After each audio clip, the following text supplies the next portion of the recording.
So hi and welcome back to Venture Bros, a Venture Brothers podcast. I think I like that full title better. Venture Bros, a Venture Brothers podcast. It's nice and wordy. It's it's a good chunky soup of a title. Yeah, it's the best. I am Brian Dressel. With me as always is Nick Friedemann. Hello. Nick Friedemann the Great. I'm gonna go with Nick Friedemann the Great. Oh, I appreciate it. Yeah.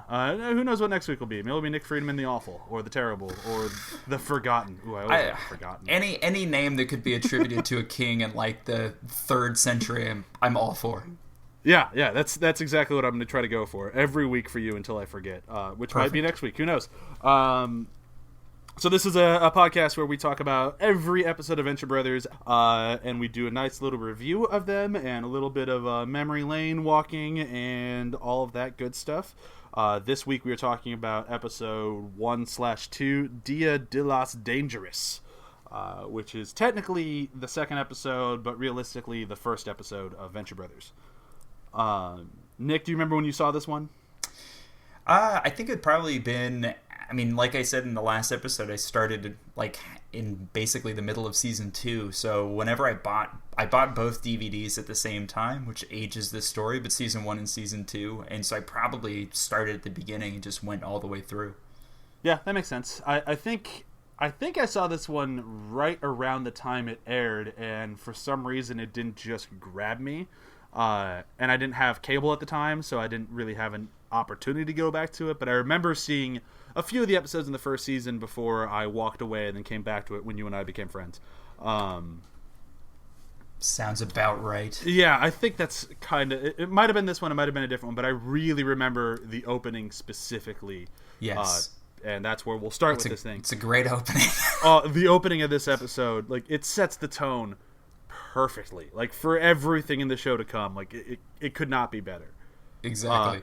And everything from like how so we'll tell you what it is a little bit in case you haven't seen it or don't remember it, but the episode opens with a poker game with Brock Sampson and others, and you don't really know what the others are other than that they're probably in Mexico or Spain because they're speaking Spanish, but there is a luchador there, so you kind of lean towards Mexican, and it looks like a very serious, horrifying scene, and then it just gets more like silly and ludicrous the more the scene goes on, and it could not be better.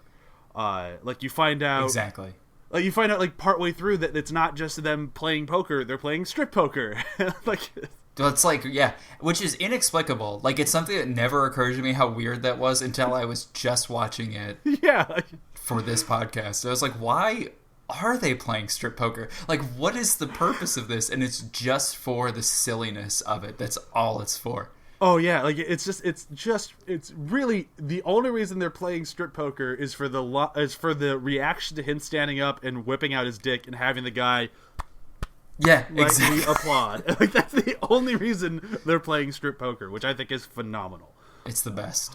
I love that. I love I think starting the show on Brock Sampson was such a smart way to start the show, especially because it's about the Venture family, and he's, family, not family. People will argue back and forth on that to the end of time. But he's just such a great intro to the show because he kind of embodies every aspect of the show. Like in my opinion, the Venture Brothers character is Brock Sampson. For sure. And to go off of like your point very quickly, I also think that like they really set up kind of the actual sense of humor of the show as well. So it's not just like him pulling his pants down and showing his glorious penis. It's also the fact that he basically fights all of these luchadors and all of these other like kind of henchmen around there, gets down to the guy with the ponytail who's clearly the leader of the situation, and the guy gives up like immediately. And it just sets up the whole idea of, yeah, people just cut their losses. Like, there's no point in, like, fighting to the death. This is, like, not the same kind of idea that you thought it might be. Oh, yeah. Like this is not... Especially if you'd seen the first episode. Like, this is not the same show. Like, this is... No. Like, the difference in quality from Turtle Bay to Dangerous is night and day. And I think it's mostly solidified in that first scene of, like, this is the action we want to do, this is the comedy we want to do, and these are the characters we want to do it with.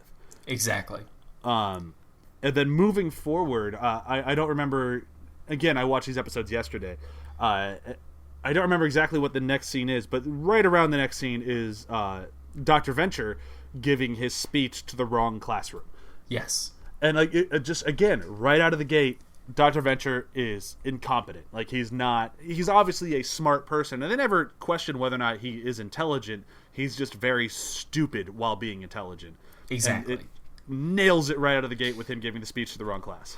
Nails it right out of the gate with that, and then immediately after that, he goes to the seedy doctor, and he says something I feel like really sums up his character very well, which is he's very intelligent, but at the same time also very dumb, where he's trying to bribe the doctor, and he goes, "Would President Benjamin Franklin convince you of anything?" Benjamin Franklin was never president, which is the best part of that, but you just gloss over it. Is that he's just like, oh, like, he thinks he's smarter than he actually is, and he is intelligent, but he definitely thinks he's smarter than he is. Oh yeah, and I like that he knew enough to not say President Alexander Hamilton, yes, but did still say President President Benjamin Franklin. Ugh. But I so love, dumb. And you have like these thinly veiled, like he's not a racist person, but he's very insensitive to race and racial issues, and like they nail that right out of the gate with like, oh, the crazy dead people Christmas you guys have here, which is going on right now. Yeah, it's like he's very awkward. Like he is the best so at good. shoving his foot in the mouth at the worst possible time. Exactly. But I think that we hit on something that we didn't really bring up in the last episode, but does apply here, which is that the joke is always on him. And I think in the last episode, the pilot, is that the joke is at other people's expense. And it's like, no, like the joke should be about how ignorant he is. And I think that's much funnier as a general premise than, you know, him being okay. Yeah, and like one of the things that I will always love about this show versus every other show on TV, like I said, this is my favorite show of all time. There's consistency with his stupidity. Like I feel like in lesser shows, say for example, The Office. I don't know why that's what I'm going to, but The American Office. Michael Scott starts as an intelligent doofus. By the end of the show, or the end of his run on the show, he is just a doofus. Exactly. And they just kind of threw out all the intelligence and just went for the laughs. With the Venture brothers, they never lose that he is smart, not as smart as he thinks he is, and the joke is always on him. But he still evolves as a person, but his comedy, or like his points for comedy, are very consistent. Exactly. I think the best way to sum him up is that he makes a lot of bad assumptions. Yeah, yeah, totally. He never really does the research that he should because he never applies himself, which is a constant theme of the show, is that he has the tools to be something of like an actual scientist that he feels like he should be, but he never applies himself. Yeah, never. Never ever. There's like this is jumping the gun, and I know that we said we wouldn't compare it to other episodes, but there's another joke later on where he's like the Debbie's Little Whorehouse in Texas, where he thinks Dolly Parton's going to show her breasts, and it's just like, it would just be a simple Google search. Like, why? It's so dumb. It's so dumb, but that's exactly what his character is. And it's so like Brock even tells him that's not what it's not going to be what you think it is, and he's like, "Oh no, don't spoil it for me." Oh my god. And then moving out of Dr. Venture, then you get into the Venture brothers, who are immediately more well-rounded and just kind of stupidly fun characters. Exactly. Like they go I out still don't. No, go ahead. Sorry. Oh no, I love the intro of like, we bought these big hats, sombreros. They're just. It's like, oh, cool. Like, it's just like that's the reaction that you should have to them. But I think that they also established, which they don't really. I think in the pilot is that Venture has no interest in them at all as human beings or anything. Like, they're just there. They're always an annoyance. Oh, totally. He basically cannot stand his sons. He pays them to go away. Of course he can't stand them. Like, later on, you kind of get the feeling that he wants Dean to be more than he is, but even then, like, I don't remember where it is. I believe it's in season 6, the most recent season, where it's like they need to find out, he needs to have whatever is the thing he holds closest to his heart near him, and then even Dean wasn't that answer. Yes, exactly. It's like, Ugh, And the what show a just terrible father. he's the worst, and they set it up from the very beginning. It's like, here, take this money and go away. And the boys are just so sweet at this point. Like their response isn't let's go buy crazy shit. It's like let's beef up Helper, and they give him a flame job and give him a crazy horn to blow. And it's just exactly. Like, I think this is the intro to Helper too. He wasn't in the pilot. I just realized. Was he not in it at all? I thought he was. I don't think he was. Maybe he was. I don't know. That pilot's pretty forgettable. It's aggressively forgettable. Yes. But like either way, like this is such a better intro to him if he even was in the episode. Like 100%. there's just he's just such a cool guy. And then like I don't know why I'm referring to Helper as a guy, but he is. And then like the later on in the episode where Dr. Venture gets his other kidney stolen from him, yeah. It turns Helper into a walking dialysis machine. Yeah. I even took a note because I love that the tubes keep coming out of him because it's such a like hatchet job of getting this thing done. And whenever the tubes come out, Dr. Venture makes the best noise of this. It's the best. And you know that they recorded like 16 takes of that too, and they were like, we'll just pick the 3 best ones and we'll just put them in for the random parts where this happens. It's so gross too. Like the tubes come out, they're just flailing and blood's going everywhere. It's the best. Other things in this show in this episode that I think are just completely amazing is it's the intro to the Monarch. Yes. Like the Monarch is wonderful in this thing, and there's plot lines that they completely abandon after this one, of the training of the henchmen where you get your wings. The only character who doesn't have his wings at signing up is Speedy, who then dies in this episode without ever getting his wings. And it's heavily implied that he never would get his wings. So. Oh yeah, that poor guy was never going to make it. And I love that. Like when they're like, "Oh, where's Speedy?" He's like, he met with Brock Sampson." Like, oof, yeah, that happens. Yeah, and it's like I don't even need to hear the rest. Is the answer, and you're just like, But I love that they set that up too, because your introduction to Brock Sampson is this like incredibly strong killing machine, and then they keep basically like reiterating on that and building on that. So his introduction is the he's getting a part for his car, I think, is why he's playing strip poker.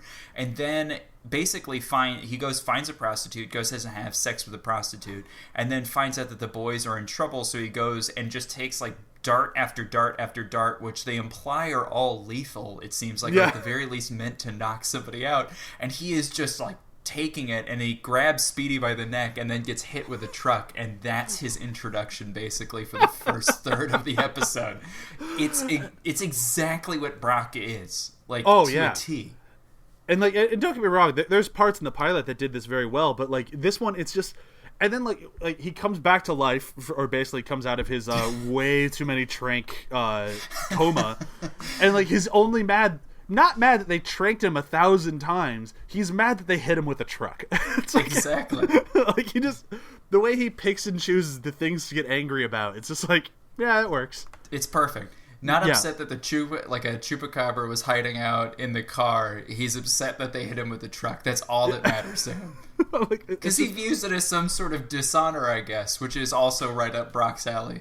Oh yeah, like he could run into a barrage of bullets, and he's like, well, that was his choice to run in the barrage of bullets. Hitting the truck was a step too far. Exactly.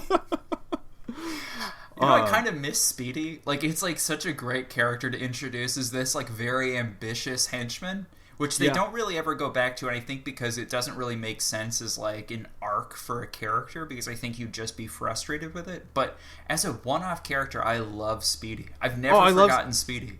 Oh no, and like I think that's why they brought him back with 24 that one time. Like when 24 visits 21 as the ghost, and he's like, "Oh, Speedy," and it's like, because people remember Speedy. Like he was such a one-off, but such a great one-off. On his death is perfect. Like, I love there's one thing that they do throughout the whole show, and I love that it started basically with this first episode, is Brock's strength kind of doesn't, or I would say his competence and his strength doesn't really make much sense. Like, there's some stuff that just they introduce that are very cartoony. So the thing is, he's squeezing Speedy by the neck so hard that it pops the glass in his like little goggles out. That doesn't make any sense at all, but it's so funny. And it's so dark, and it's so, like, odd that that's Brock, like, to a T. And I love that they did such a good job in the early seasons, and like this episode is a great example of it, of like how crazy violent he is, that later on in the show, when they stopped animating that, they got like angry complaints from fans of like, what happened to Brock Sampson? Why isn't he as badass as he used to be? And if you can find the video when somebody asked, I think it was either Jackson, I know it's Jackson or Doc, but the reply was amazing. I'm just like, well, we've done it so many times. Like, how many times can we keep doing it? You just have to assume that Brock is still out there ripping the heads off of people and then shouting through their vocal cords, "I'm you!" And it's like the funniest response possible to a question at a convention. Exactly. I think it's from like I think it's from Comic-Con from like a long time ago at this point, but it's either Comic-Con or one of those. But I remember it was the convention where they revealed that they're aging the boys, because that's why I was watching all of those. Because after they killed all the clones, I'm like, what are they going to do next? And they're like, we're aging them, and it's like, oh wow, that's a bold step. But we'll get to that in a whole bunch of episodes from now. Exactly. So what are the other things that you loved in this episode? Like this one, I honestly think is one of the stronger ones of the whole first season, which is saying something, because the first season I think is phenomenal. Absolutely. Well, I think, I mean, obviously, I think Brock is the star of this episode. I think it's hard not to be, because I think that they really realized that Brock was probably one of the funnier, stronger points of the pilot, and they're like, let's lean into that. But it's just Brock and Dr. Venture kind of having their own separate lives, which I actually think is one of the stronger parts of the show, and stuff that they do really well is they are a family, but they're like a broken sort of family. Like they all they all lead completely independent lives. And I think that part of that makes it good is that Brock does his own thing, Dr. Venture does his own thing, the boys do their own thing, and then it kind of converges. And it converges in this like bizarre, violent montage of him running over other henchmen, and Dr. Venture kind of like saves the boys, kind of, but not really. It's just all Brock. And it's one of those things where like it's just set the tone of like, that is, if you look at it, I mean, for the most part, most episodes kind of follow that structure. And it's not till much later in the show where like the boys start leading their own separate lives away from each other. Exactly. But in the beginning, it's a lot of that. It's the Venture, like Dr. Venture's doing something, Brock's doing something, the boys are doing something, and then how do they all meet at the end? And this one did such a great job with just like, it's such a better intro to the Monarch, with the Monarch accidentally acquiring the boys. Like, did not mean to kidnap them, but now has them. And the whole subplot of Dr. Girlfriend not wanting to have kids with the Monarch, but being okay with him going and being a dad to those boys, is like, it feels so out of character for her, like where it is now, but it's still like, it's such a fun sequence of like, no, you go be the best damn dad you can be. And he's like, okay, I'll go wrestle with the boys. And they're trying their damnedest to kill him, but they're the fucking boys, so they can't do anything. They're completely useless. Oh, now, yeah. I actually, now that you're saying that, I also really like that they set up Dr. Girlfriend? Yeah, Dr. Girlfriend. I don't know why, because I guess I'm used to, like, later on, she's like Dr. or like Mrs. Monarch, Dr. Girlfriend. Dr. Mrs. the Monarch, yeah. Dr. Mrs. the Monarch, that's what it is. But they set her up as this, like, she also has her own life, but they actually have a good home life, which is like very interesting in contrast. Like, it's something I don't think I ever really picked up on until obviously they flesh it out later, but they had that from the very beginning. Like, they actually it seemed like a competent and good couple. Obviously they're quote unquote bad people, but they seem like they might have a much better relationship than the actual protagonists of the show, which I think was done very strongly done on purpose. Oh yeah, for sure. Like, it's really fun just like watching them interact. Like they have this like weird sort of very romantic love to each other that, like, as the show goes on, you can see more of the inner workings and just how insane they are. But at the root of it, and for an introduction, they start in this very kind of humble, like, oh, we just support each other and each other's decisions, and my husband or boyfriend wants to be a supervillain, so I'll sit next to him and I'll be supportive. And they have all these wonderful things that later get expanded on and are just that much more entertaining. But because the show, or this episode, does such a good job introducing them in a very small way, like a very like microscopic, like, here's one aspect of the relationship that works. It allows them to use the building blocks of that to make their relationship that much more crazier and fun as it goes on. Exactly. I think that's kind of why I love this episode as much as I do. Is it's just such a smart episode. It's just so well written. It's entertaining. It's just. Well, it reminds me a lot of what actually the pilot.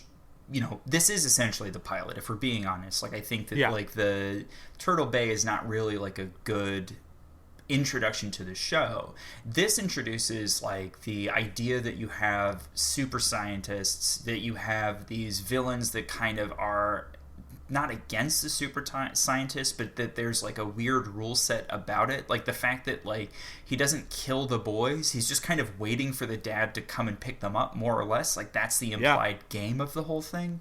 But they also establish that the world is supernatural. Because if they didn't do that in that first episode, I'm not sure how you would introduce it later. And they do it in both pilots, actually, but this I just think had a better intro, which is the chupacabra, and then Brock kills it very quickly, and he's like, chupacabras, they're all over Mexico. And you're just like, okay. And it's just a throwaway thing, like that this is just normal. Like this is not something new. It's only a half throwaway thing, because Dr. Venture's original speech to the kids was all about how chupacabras aren't real. Exactly. Yeah, you're right. It does have like a payoff. But it's like that's, I think, important because the show is very supernatural in a weird way, and they kind of start to give rules to that supernatural part of the world. But man, like the fact that they introduce all of that stuff pretty fucking seamlessly is amazing, honestly. Yeah, it's easily one of those episodes that you can turn on and enjoy, and then just like, oh, I really like this show, I'll keep watching it. And then after you get through, like, you get up to date with the most current season, or even if you finish, like, say, the second season, you go back to this one, it's like, it's crazy how much ground they cover in 23 minutes. Like, how much, like, world building is just there. And the interesting thing about it is that there's all this world building, and they're not even at the Venture compound. Like, they're not... even at the place where the majority of the show will eventually take place. Yeah, you're right. That's crazy. I didn't think about that. I guess it is all. I mean, obviously it's animated, so it's not quote unquote on location, but that's more or less what it is. Yeah, I mean, the Venture compound is almost a character in the show until season 6 when they moved to New York. Like there's so many things that they just don't know about it, and it keeps getting crazier and deeper and more intricate and insane. And the first episode that most people saw has nothing to do with it. Yeah. Wow. And I don't mean that as a negative at all. I actually kind of love that, because it's exactly what we were saying earlier, where the show was so obsessed with its world building that it kind of forgot about its characters, and not in a bad way, and not entirely, but in a way. And this one was like, for the intro, it's like, these are your characters in this world. So it's kind of... It set it up enough to where they could do all the world building throughout the rest of the season, and you still know who these people are. Yeah, it's crazy. Like, that is like a really, really... It's very rare, I feel like, for a first episode to be this coherent. Like, and know really what it is. Like, it has a lot more confidence in itself than the actual quote-unquote pilot did. Which I think makes sense, because he had like a year to kind of like work on it and finesse it, if I'm remembering the dates that you read correctly. Yeah, I mean, that's just, that's, again, if we're wrong, let us know. But that's based on the IMDb air dates, and that's, they say, the first one was February 16th, 2003. Dia de los Dangerous is August 7th, 2004. Yeah. Like, that's a huge difference. It's a year and a half, basically, to really work out, like, what your strengths are, what your weaknesses are, and just slowly get something that's this strong, I think really works. I mean, honestly, what's crazy is I don't think that you'd have a network really take a flyer on that now. No way. No way. Because it was like a pilot that was just okay, and then you have this second episode that really needed the pilot to kind of understand what worked and what didn't. Yeah, and then like, I'm just on IMDb now, and like, you just go through the rest of the season. It's like the rest of the season is so solid that it's like, if they had given, say, I'm not sure how they pitched this one to Adult Swim or how they even delivered it, but if they had basically gone proof of concept, this is what we want to make, here is our pilot, great.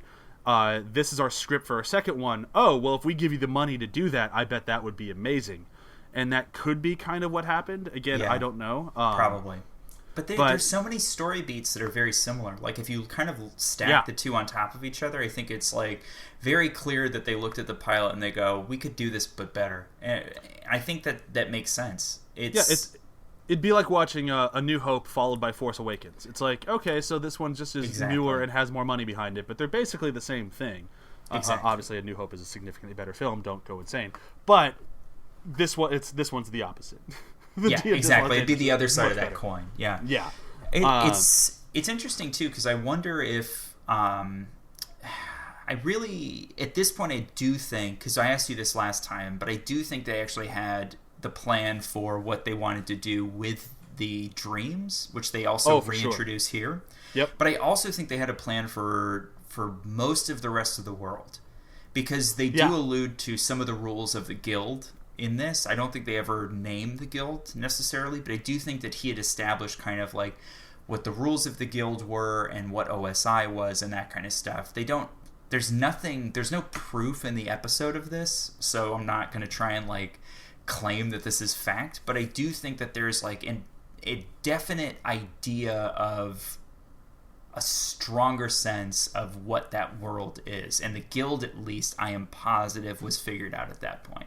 I have a feeling that both the Guild of Calamitous Intent and OSI were, even if they weren't named at that point, like if Doc and everybody hadn't come up with that yet, I think the groundwork of what they were going to be was definitely in place.